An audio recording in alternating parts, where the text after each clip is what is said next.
watching God's Word for You Today program, an online Bible teaching ministry of Maranatha Baptist Church, Villamonte, Bacolod City, Philippines. This program is designed to make the time-tested, solid Word of God relevant to your life's need today.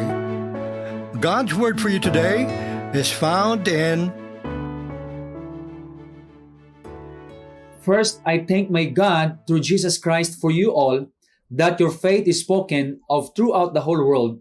For God is my witness, whom I serve with my spirit in the gospel of His Son, that without ceasing I make mention of you always in my prayers, making request, if by any means now at length I might have a prosperous journey, by the will of God to come to you, for I long to see you, that I may impart unto you some spiritual gift, to the end ye may be established, that is, that I may be comforted together with you by the mutual faith both of you in me. So this time we will talk about the believer's testimony. First, we will learn the believer's faith is known to others. Verse 8, mita natunda ang testimony sang Roman believers. First, I thank my God through Jesus Christ for you all, because their faith is spoken of throughout the whole world. Again, proclaim. Amo nang ipasalamatan ni Pablo sa Dios, kay ang the faith of the Roman believers is spoken of throughout the whole world. Spoken means to proclaim.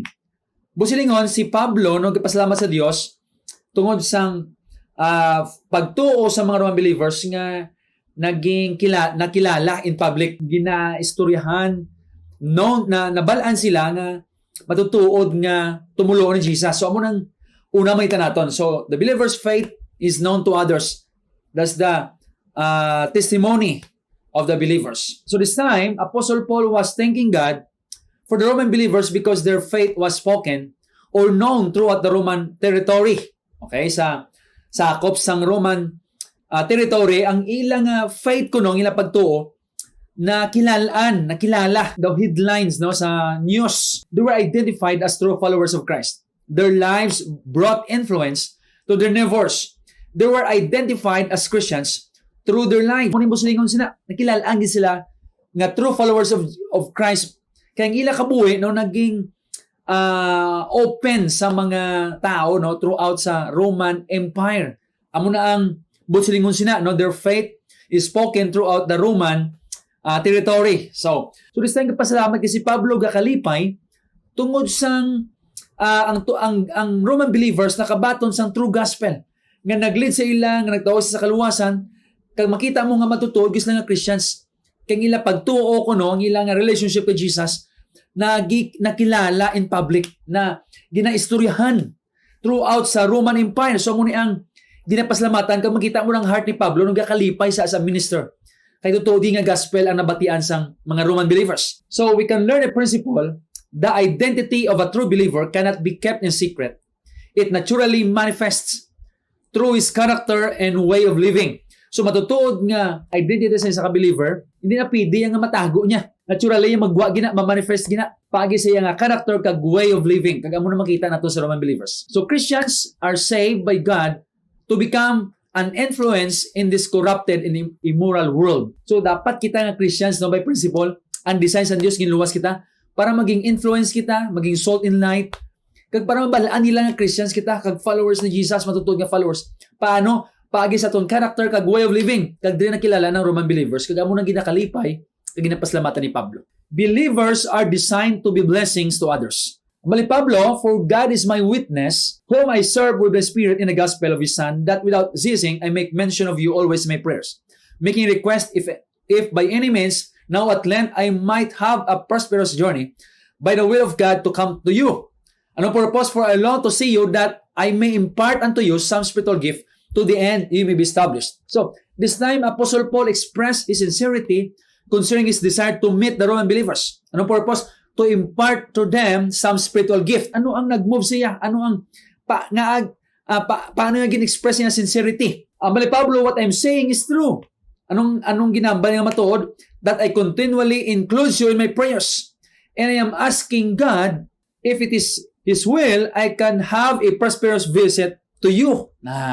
Amo nang design ni Pablo, amo nang gusto niya No, gina-express si Pablo ang sincerity nga gusto ko kamo makita. Ginapangamuyo ko na sa Dios, gina-include ko kamo nga tani makita ko kamo kag maka-visit ko sa inyo as prosperous, meaning fruitful nga visit. So what motivates Paul to go to Rome and see the Roman believers? Paul said, for I desire to see you, that I may impart unto you some spiritual gift, to the end ye may be established. Amo nang gusto niya makagtuda, amo nang gusto niya nga makita niya ang mga Roman believers. That ang bakuno, that I may impart. Paul wanted to share with them some spiritual gift that they may be strengthened in their spiritual life. Amo nang iya desire, amo nang iya passion. Ang spiritual gift nga ginambal ni Pablo dire nga gusto niya impart, no spiritual gift here refers to the resources or abilities coming from the message of the gospel, or we can say doctrines or truths from the gospel. As a gospel minister, no si Pablo gusto niya impart na nga spiritual gift para enable sila, strengthen sila, kagbuligan sila nga mag-grow sila Christian life. Kay nakita ni Pablo nga matutuod ini nga mga believers, kay ang ilang faith kuno na proclaim throughout the Roman territory. Ang iya nga motivation, no, ang motivation ni Pablo nga magkadto sa ila to impart some spiritual gift is connected ni sa nga passion to bring the gospel to the Roman believers that would impart to them some spiritual gift. Kay ang gift nga ginambal ni spiritual gift, iprodukto ini sang gospel nga ilang mabatian. Kung makakadto si Pablo sa ila, kung makawali gospel, amo ning way nga mag-impart si Pablo sa spiritual gift. Kag ang gini nga gift no would enable, strengthen them nga mag-grow sa spiritual life. Anto niyo ba lang connection sini nga intention ni Pablo nga mag-go sa Rome kag makita mga believers. So as much as in me is I am ready to preach the gospel to you that are at Rome also. Ang passion ni Pablo to impart spiritual gift connected na sa iyang desire kag ang iyang passion to preach the gospel to them. Kaya dira magahalin ang spiritual gift na mag-enable sa ila, mag-strengthen sa ila sa Christian life. Ang means sa Dios para ma-strengthen kita sa atong Christian life, para mag-develop sa character naton kag naturally ma-flow magwa ang character sa Dios kag mag-grow kita sa atong Christian life. Karatlo, believer's life is designed to encourage other believers, to encourage one another. Amo nang design sang life naton as a believer. Another factor nga gusto niya magkagtuto sa Rome, ambal dira, that is that I may be comforted together with you by mutual faith, both of you and me. Kag amo na ang maka-encourage kay Paul. At the same time, gusto man ni Paul nga maka-encourage sa ila, no, to live for the gospel. And we all know nga si Pablo, di ba, nakakagtugid sa Rome, iya desire na ginalaw gisan Dios pero as a prisoner because of the gospel. So amo nang way ni Paul, amo nang way gali sa Dios nga gamiton si Pablo para encourage sa Roman believers nga si Pablo makadto sa Rome as a prisoner. Kaya na-preso si Pablo tungod sa gospel, pero makita mong life ni Pablo nagakalipay. Makita mo no nga gusto niya encourage ang mga Roman believers, pero this time amo niya pagi sa Dios as a prisoner. Pero makita din ni Pablo no nga it is worth nga ma-preso ka kag mapatay ka for the sake ng gospel. So, gusto niya ma-encourage sa amo na away.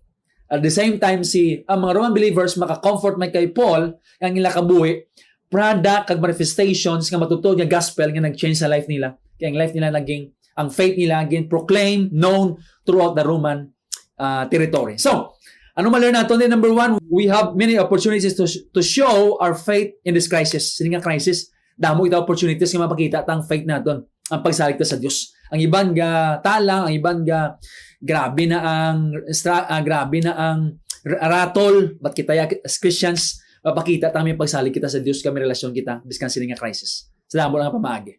Ikaduha, let's make our lives be blessings to others. So amo na dapat maging blessing ni sa iban ang kabuhi naton. Damdamo pamaagi para maging blessing. Hindi kita nga mag-ginansya lang ta kang makakuha kung paano makakuha sa iban. Dapat maging blessing ang aton kabuhi.